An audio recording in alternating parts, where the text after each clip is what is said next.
Le son, est-ce que c'est vraiment important? La qualité du son, est-ce que c'est vraiment quelque chose d'important pour vos vidéos? Est-ce que c'est quelque chose qui peut radicalement tout changer? C'est ce que je vous propose de voir aujourd'hui.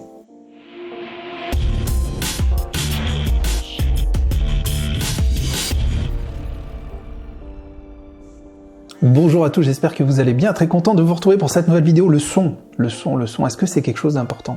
À votre avis? C'est de loin l'élément le plus important. Et oui, je dis bien le plus important.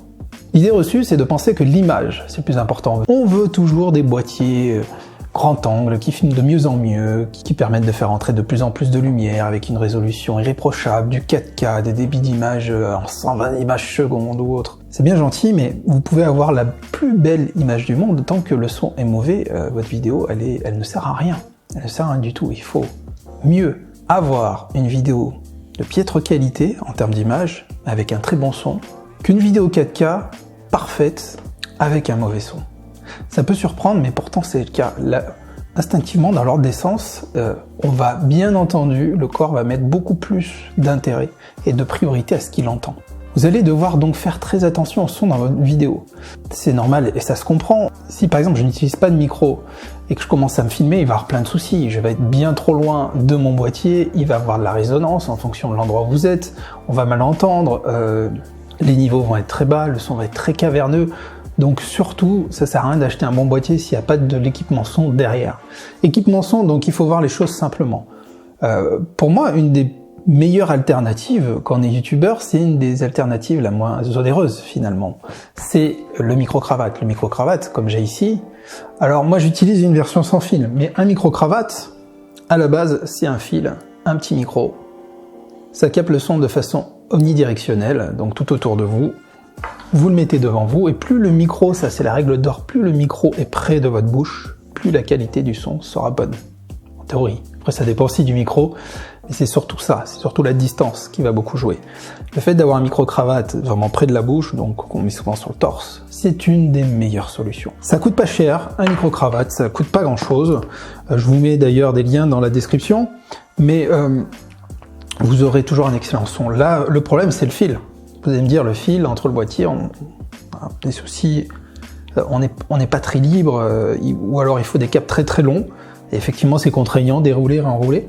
Vous pouvez utiliser, par exemple, ce que j'utilise ici, c'est des boîtiers HF qui permet, boîtier sans fil, de communiquer. Ici, c'est les Wireless Go de Rode. Donc j'ai mon boîtier sur moi avec mon micro qui est clipsé, qui est ici, et un autre boîtier là-bas qui est sur mon réflexe. Et ça me permet, si vous voulez, je peux aller très très loin, je peux bouger, il n'y a pas de souci.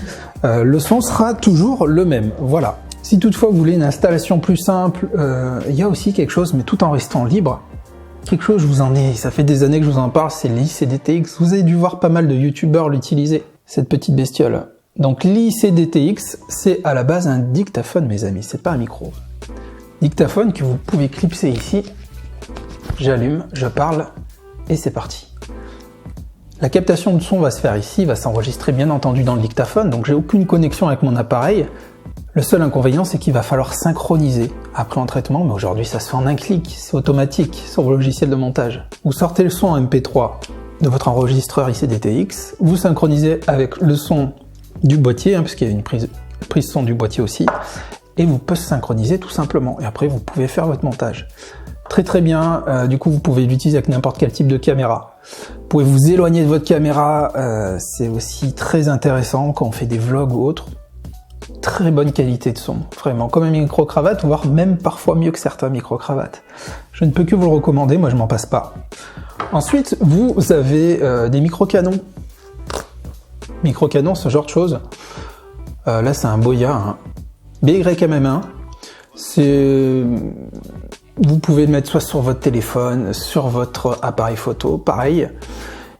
Là, l'avantage, on peut se mettre à une certaine distance, il faut que le micro, il est unidirectionnel, soit bien en face de vous. Mais moi, je suis pas fan. Je suis pas fan du tout parce que, à moins d'être en extérieur, on n'a pas la réverbération et tout ça. Donc ça peut faire le job. Le problème, c'est dès qu'on est en intérieur, ça capte vraiment, même si c'est unidirectionnel. La réverbération, par exemple, d'une pièce, là j'ai une pièce ici qui est horrible, qui est très compliquée à isoler, très haute de plafond, et du coup beaucoup de réverbération. Si j'utilisais ce genre de micro, ça serait horrible. Le son serait vraiment horrible. Mais vous pouvez l'utiliser en extérieur. Ça sera toujours mieux qu'une captation directement sur votre boîtier. Vous avez alors après des bonnettes anti-vent. Les bonnettes anti-vent indispensables quand vous êtes en extérieur. Alors vous en avez soit des grandes comme ça, là vous êtes sûr que le vent passera pas et qu'on n'entendra que votre voix. Ou sinon après vous avez des petites bonnettes, des petits furets, voilà, plus petits, plus classiques, que vous allez venir clipser sur vos micro-cravates. Ça marche très très bien. Vous devez faire attention à ça. Au niveau de la captation du son, c'est le moment le plus important. Moi, si je suis en interview ou que... Parce que des fois, ça arrive des pannes de son. Des pannes de son ou des surprises que vous allez voir qu'en post-production. Utilisez plusieurs micros. Moi, il m'arrive des fois d'utiliser ce micro, d'en avoir un autre derrière, ou d'utiliser mon IC-DTX comme ça. Je sais que j'ai une piste son de bonne qualité de secours qui me permettra, en cas de souci avec l'autre micro, de pouvoir travailler correctement. Il y a aussi des types de micro studio. Celui-là, je l'utilise pour enregistrer des vidéos quand je suis face à mon ordinateur, parfois en face cam, quand j'enregistre des formations, des supports où ma voix doit être calme, posée, de très bonne qualité. C'est encore un niveau dessus, ça fonctionne très très bien. Alors après, ça devient vite onéreux parce que si vous voulez bien faire les choses, il faut le coupler avec un ampli, un préampli, comme le DBX que moi j'utilise, qu'utilise Squeezie, qu'utilise beaucoup de youtubeurs également, qui est du matériel de radio à la base, qui permet vraiment de gommer certains sons sans avoir à faire de post-traitement, de régler aux petits oignons votre voix et de faire quelque chose de vraiment top. Mais c'est pas toujours évident. Moi, avec cette pièce, j'ai beaucoup de mal. Voilà, il n'y a pas besoin non plus de partir dans des coups mirobolants. Moi, je reviens souvent au micro-cravate parce que il est très polyvalent, pas cher, il fait très très bien le travail. Mes amis, je vous l'ai déjà dit, je vous le redis aujourd'hui, je vous le redirai encore toujours, le son. La priorité de vos vidéos, la qualité du son. Faites très attention à ça. Parce que pour résumer, qu'est-ce qui va se passer? Si votre son est de mauvaise qualité, votre audience, elle va pas regarder votre vidéo, même s'il y a vraiment une vidéo de fond avec un très bon sujet, au bout d'un moment, ça devient compliqué de suivre, donc on va se détacher, votre audience va se détacher, a de grandes chances de se détacher de votre contenu, de votre vidéo, de la quitter plus tôt. Votre taux de clic va chuter drastiquement, votre watch time aussi. Très mauvais signaux pour YouTube. Très mauvais signaux, donc voilà. Vous voyez l'impact que ça peut avoir sur l'évolution de votre chaîne. Ça coûte pas cher d'avoir du bon son. Donc, mettez une priorité dessus avant de penser à votre boîtier. Si vous ne me connaissez pas, je m'appelle Anthony Chambaud, j'ai une chaîne principale, je suis youtubeur professionnel, ma chaîne principale qui frôle les 100 000 abonnés, ça dépend à quel moment vous regardez cette vidéo.